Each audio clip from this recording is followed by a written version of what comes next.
weight is definitely going to be the enemy against that. Wow. This is one of the best colors that BMW makes. Isle of Man green on an X6M. Buddy of mine has the M4 competition in Isle of Man green. Are you a fan of this color? Absolutely. What is there not to like about it? I say the same thing. And then you match it with the white interior. Yes. With black accents on it. What a combination. Carbon fiber. Yeah. The right wheels. The right brake calipers. The right brake calipers that match the M badges all the way around. I think this could also pull off the blue calipers too. I could go either way on that one. But an X6M competition is the ultimate sport SUV.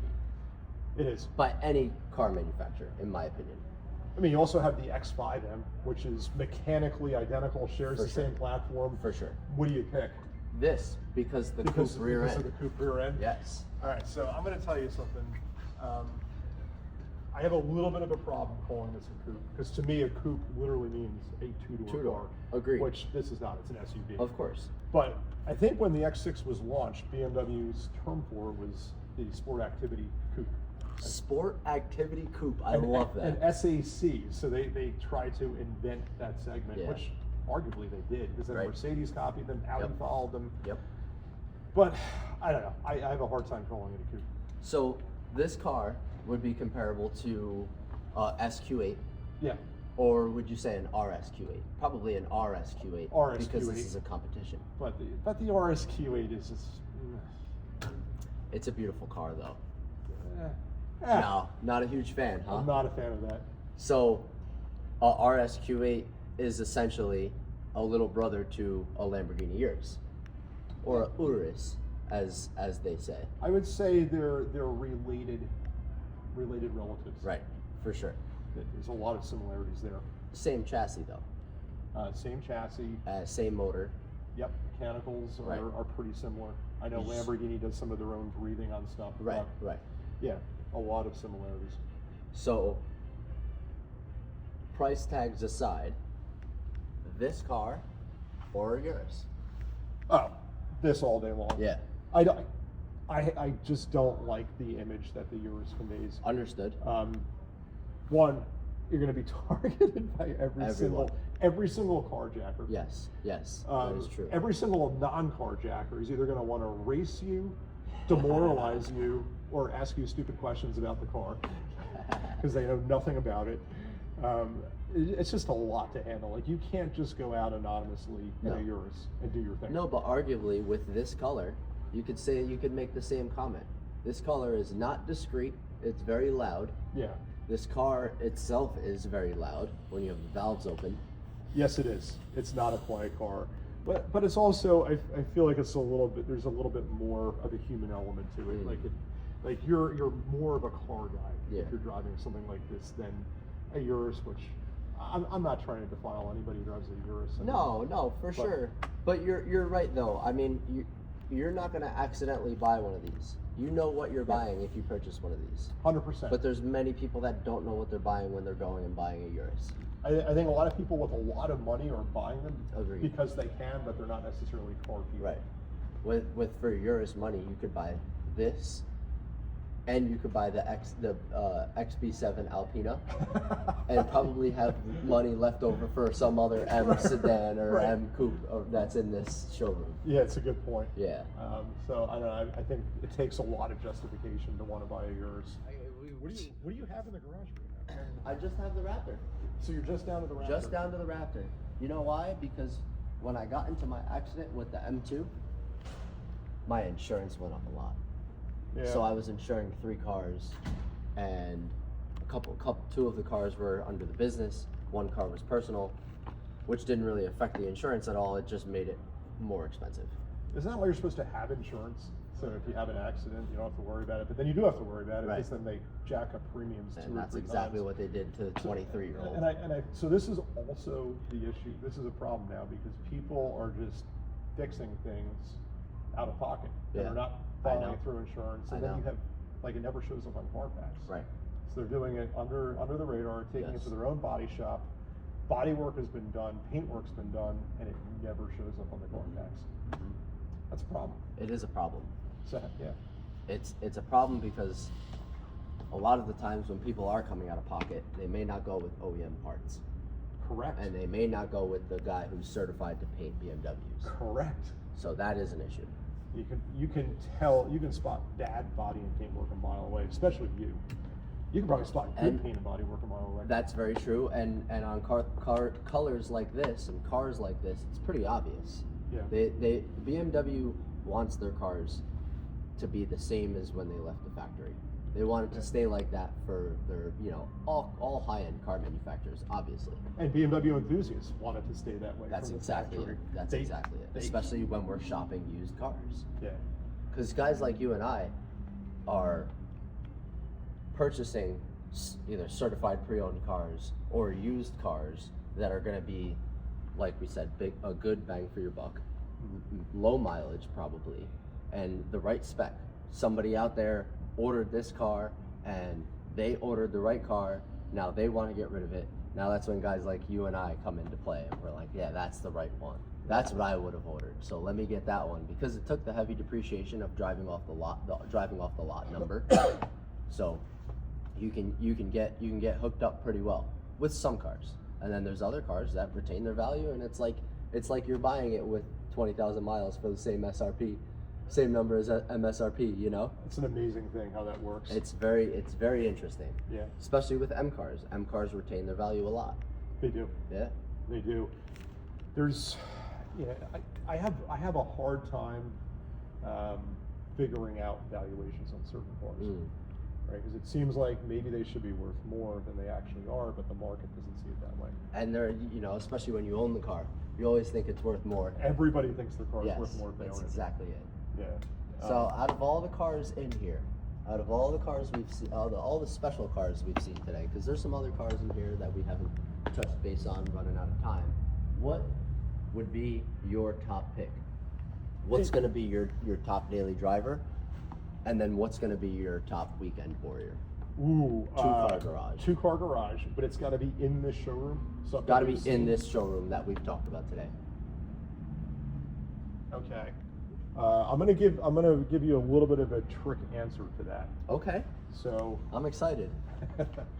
my daily driver, it's going to be the M5. Okay. I love it. Yeah. Like you said, it's what BMW represents today with the technology, the performance, the understatedness of the whole package, and it delivers. Because I've driven it and I've been on the track with it. That's my daily. You said weekend.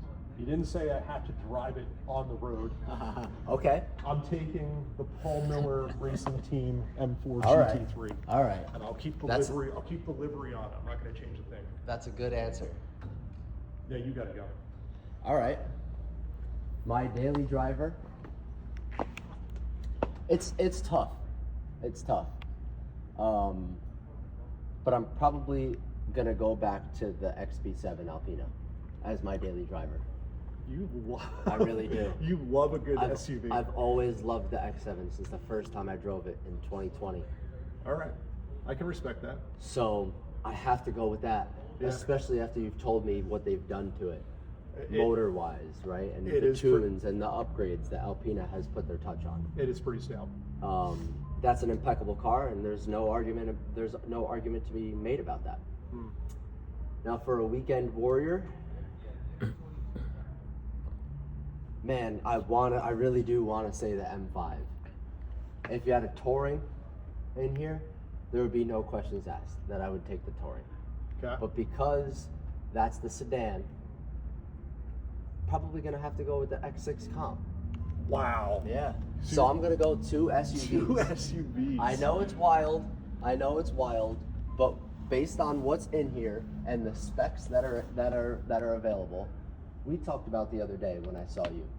I'm a sucker for white interior. Yeah. This interior is white. Aiden, I'm gonna play devil's advocate for a second. Okay. Don't hate me. I never. Do you feel like there's honestly enough differentiation between those two trucks? Yes. And the way they drive?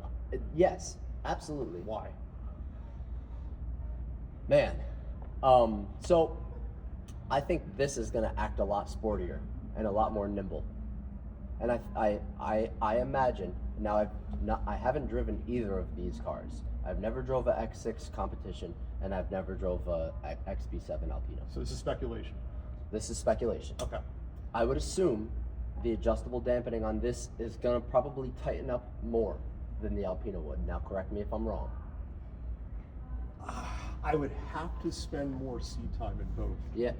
To answer that question. But as speculation, you would think that this would be a tighter drive.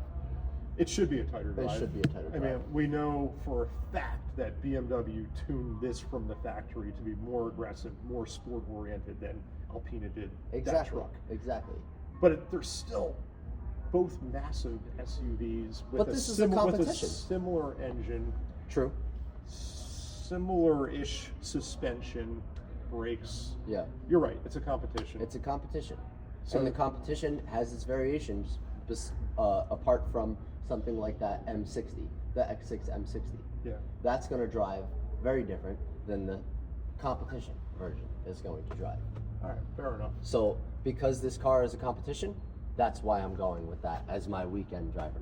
Because you'll break heads with the XB7, but when you take this out on the weekend, if I had some friends invite me to the track, I would not have any qualms about bringing this to the track. Yeah. Would you drive this on the track? 100%. Yeah. I why would. not? I would do it just to piss everybody off. That's exactly it. You're not supposed to be driving this on the track. But you could. 100%. You could. 100%. People- You know what I would tell people? Look at the back. It says competition. That's a great answer. Well argued, by the way, and good job defending your position. And the coupe. The coupe gives the feel of, like I said with the X7, you have a lot of space. It's a very spacious car. This is still a spatial car, but you have the hatch. You lose a lot of that cargo space from that slanted rear end. Yeah. So you're not looking to put a lot of things in this car, and by all means, please don't. Please keep it mint. Don't put a lot of junk in this car. Keep it perfect.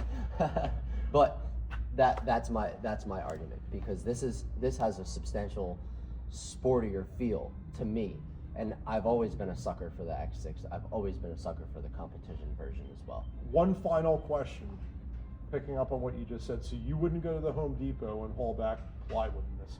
No. So you're not really. So you're not really I would using it as an SUV. I would rent Home Depot's frickin' 2001 Chevy trucks before I would ever put anything like that in this. You know what I'm doing? If I owned this car, I'm paying a guy to go pick it up, or I'm paying for the delivery service. Right. Because when you got it like that, you can pay the delivery service to drop your plywood off to whatever project you're working at. Good point. So that's my qualms, especially if I got a 2-car garage with a XB7 Alpina and an X6M comp. Yeah. So you're probably doing all right if that's your garage. Fair enough. Aiden, thank you for coming Mike, down today. Thank you, my man. It's I been really fun. appreciate it. It was a blast. Thank you for having me. I think we've touched on a lot of awesome cars today, so I can't thank you enough. And I look forward to doing this again. Yeah, I'm looking forward to getting back up to 3C. Yeah, man. Check it out what you absolutely. have up Thank there. you. And in the meantime, find me a F90 M5 competition white interior. And Exterior color does not matter. And if anybody wants to check out any of the cars that you saw today in this video, come find us at Paul Miller BMW in Wayne, New Jersey. My name is Mike Kovac, and I'll be happy to help you. Mike is great. Thanks for tuning in.